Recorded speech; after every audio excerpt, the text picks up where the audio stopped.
The adoption of hops and the longer shelf life they afforded beer are often credited as key factors in the transformation of beer from a cottage industry into a more commercialized and industrialized product. So let's step forward into the age of industrialization and science, where beer suddenly becomes a much more finely tuned science and brought to scale.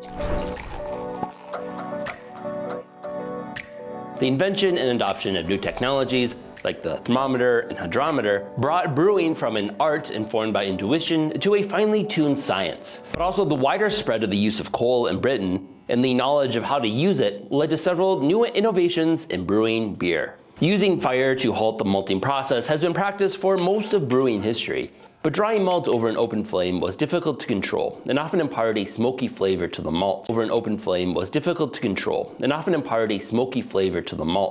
This began to change in 1642 when coke, a refined and cleaner burning form of coal, was introduced into the malting process. Coke allowed a much more precise temperature control, enabling brewers to produce both lighter malts, critical for pale ales, which I'll discuss later, and consistently darker roasts, without any risk of smoky contamination. This innovation not only paved the way for sparkling wine and champagne in 1662, but also allowed brewers to bottle beer with higher carbonation levels without any risk of explosion.